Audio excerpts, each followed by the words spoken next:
ഭക്തർക്ക് ആശ്വാസമായി ഊട്ടുപുര. അന്നദാന മണ്ഡപത്തിൽ ദിവസം തോറും തിരക്കേറുകയാണ്. ശബരിമലയിൽ എത്തുന്ന എല്ലാ അയ്യപ്പ ഭക്തർക്കും ഭക്ഷണം നൽകുന്നതിൽ വിട്ടുവീഴ്ചയില്ലാത്ത നിലപാടുമായി മുന്നോട്ടു പോവുകയാണ് ദേവസ്വം ബോർഡ്. സന്നിധാനത്തെ അന്നദാന മണ്ഡപത്തിന്റെ പ്രവർത്തനങ്ങൾ രാവിലെ 6 മണി മുതൽ ആരംഭിക്കുന്നു. 11 മണിവരെ പ്രഭാത ഭക്ഷണം ലഭിക്കും. ഉച്ചയ്ക്ക് 12 മുതൽ 3:30 വരെയാണ് ഉച്ചഭക്ഷണം. പുലാവും കറികളുമാണ് ഉച്ചഭക്ഷണം. രാത്രി 6:30 മുതൽ ഭക്തരുടെ തിരക്ക് അവസാനിക്കുന്നതുവരെ അത്താഴവും നൽകുന്നുണ്ട്.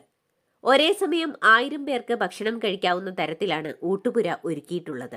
ഭക്തജന തിരക്ക് കൂടുന്നതിനനുസരിച്ച് 2500 പേരെ ഉൾക്കൊള്ളാവുന്ന വിധത്തിൽ ഊട്ടുപുര ക്രമീകരിക്കാൻ കഴിയും.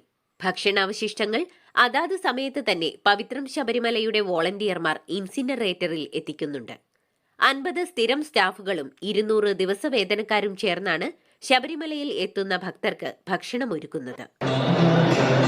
തിരുവിതാംകൂർ ദേവസ്വം ബോർഡിന്റെ ഈ അന്നദാനം നമുക്ക് രാവിലെയും ഉച്ചയ്ക്കും വൈകുന്നേരവും യഥേഷ്ട ഭക്തജനങ്ങൾക്ക് തടസ്സമില്ലാതെ കൊടുത്തുകൊണ്ടിരിക്കുകയാണ്.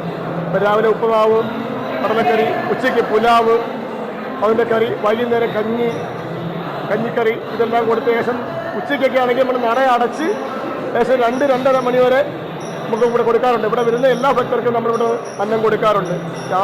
യാതൊരു വിധമായ ബുദ്ധിമുട്ടുമില്ലാതെ യഥേഷ്ടം ഭക്ഷണം കൊടുക്കുന്നുണ്ട് നമ്മൾ. അതിനുവേണ്ടി എല്ലാ സജ്ജീകരണങ്ങളും തിരുവിതാംകൂർ ദേവസ്വം ബോർഡിൽ നടത്തിക്കൊണ്ടിരിക്കുകയാണ്.